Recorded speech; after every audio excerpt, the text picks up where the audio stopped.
Hello there, my distinguished viewers. What I hold in my palm here is something I just received from the lands of Orient, which is a 12-speed 11-50 cassette by the brand VG Sports. This particular one is going to replace the cassette on my wife's bike, and she's been riding this ZTTO 11-52 ever since I did the SLX review, so a couple of months, and I'm really dissatisfied with it. And so I'm going to expand on this topic, because it's not just I'm dissatisfied because I want to buy some new stuff, but there's actual philosophical reason behind it. So as I review this particular thing, we're going to discuss something called sequencing. Let's take a closer look at this cassette. As you can see, this on two anodized spiders. There are 3 cogs which are at a unit, and 2 cogs are loose, and of course there's a lock ring. This is an HG system, so standard, as standard can be.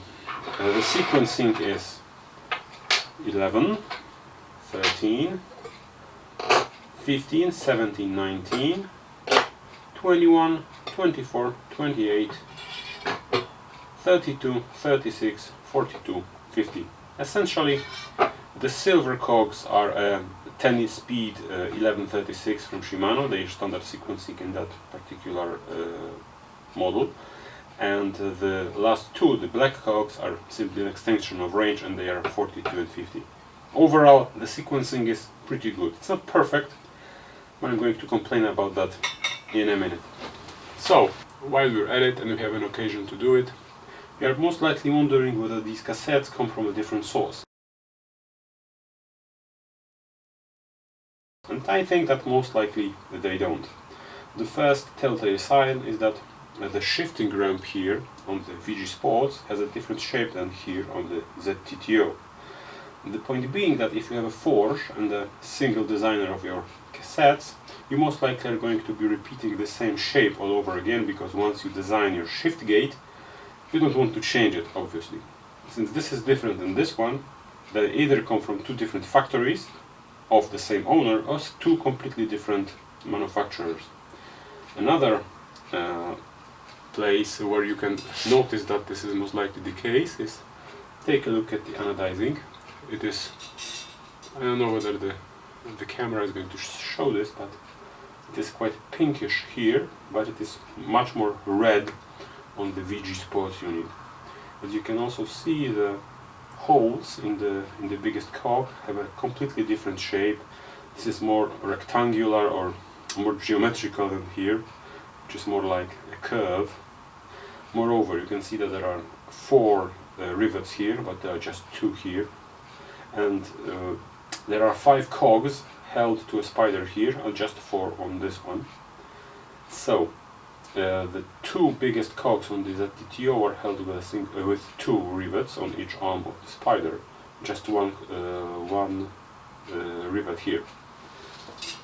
Now, the shape of the spider is also different. The holes are here differently made.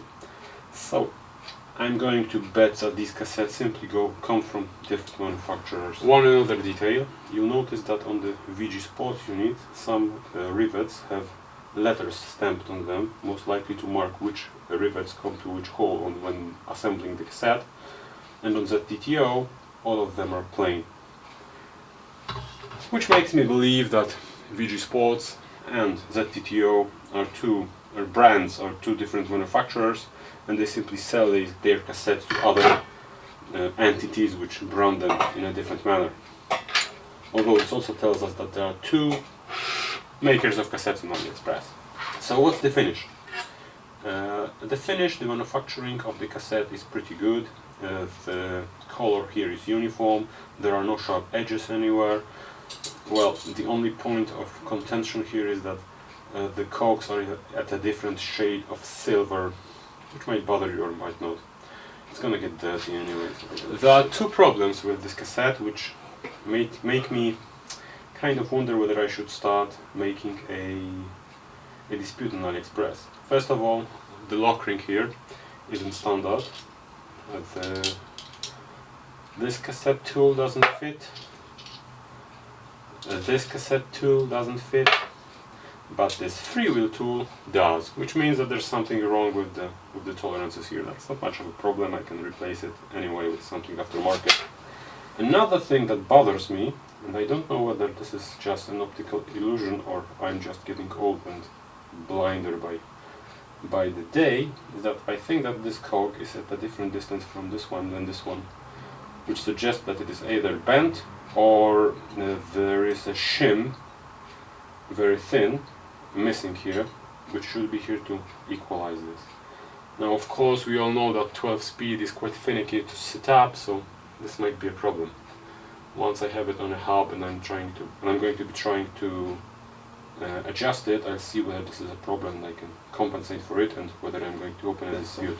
Now you might be wondering, why am I replacing this one, which is perfectly operable cassette, with this one. The ZTTO unit even has higher range because it's 11 to 52 and this one just 11 to 50. Well, the reason is quite political, but in spite of being slightly higher quality, which is obviously a subjective thing, let me show you what's the problem. Now we are used to considering cassettes to be just speed count and their spread, which is 1152, which is the difference between the smallest and the biggest code. 1152, that's something like 500% range, 460 something, whichever. Point being that from here to here, this cassette has 4 tooth gaps between each cog, which means that as you go up the block, these differences feel like smaller and smaller and less significant with each cog you're going to be using. In effect, you're most likely going to be missing high gears on this cassette than low gears. You will have this notion that low gears, especially the higher ones, are in abundance.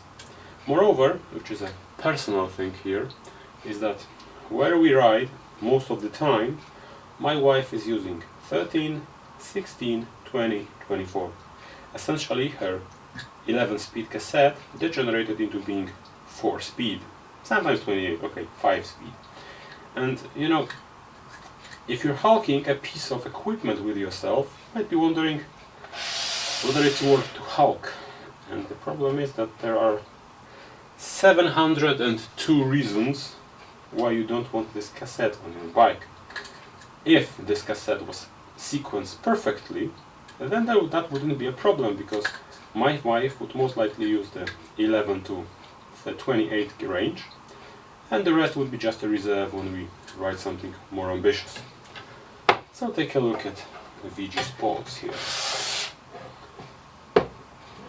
This cassette, the same range my wife was using on ZTTO is 13, 15, 17, 19, 21, 24. There are 6 gears here. 28 is the 7th, if we assume that she's also going to be using that more often than not.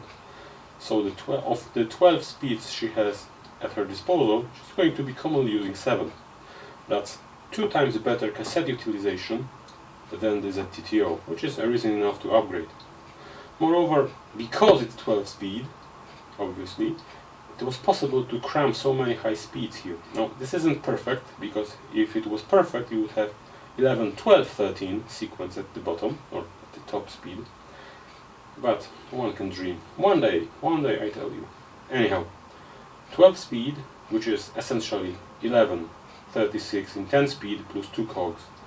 This is much better than the ZTTO, and this is why I have invested in this. Alright, so I mounted this to a hub, and you can see how these 2 cogs, which I'm pointing at, are swerving from side to side.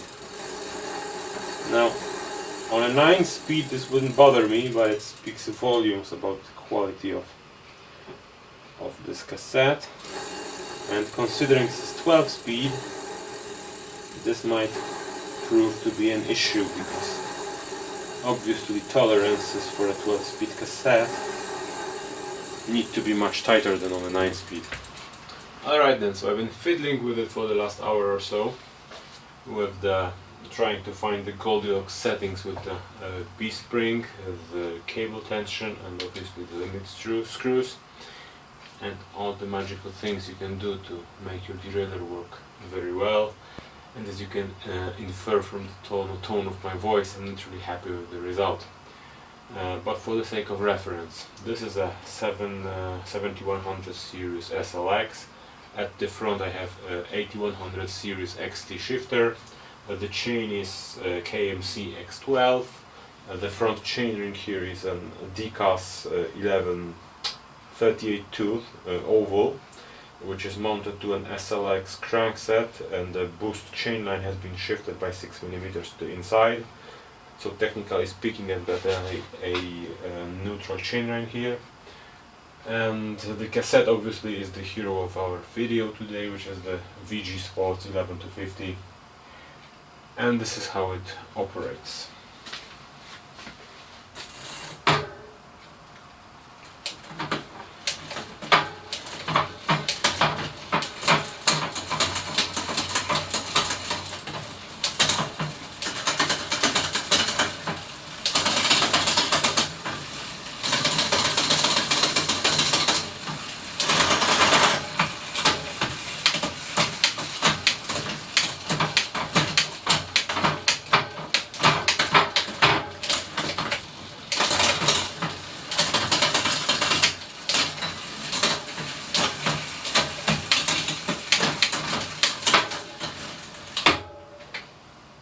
And now, of course, the backpedaling test.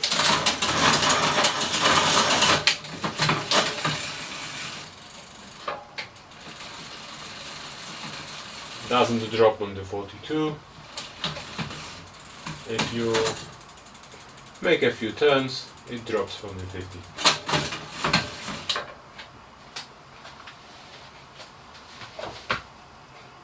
You know, I got me thinking, do you want to see whether this works with Dior 6000 series?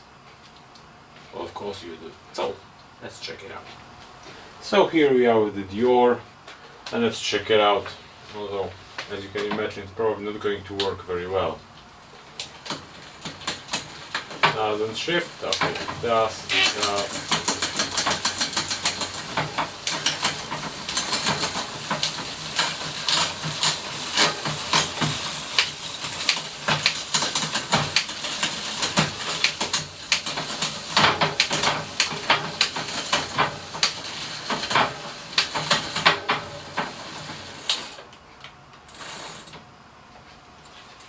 As you can see, it doesn't work much better, and it should work worse. It kind of does, but the B gap here is massive, so once this chain breaks out, it's going to get a bit looser and a bit, well, stretchier. Then this is going to stop working altogether.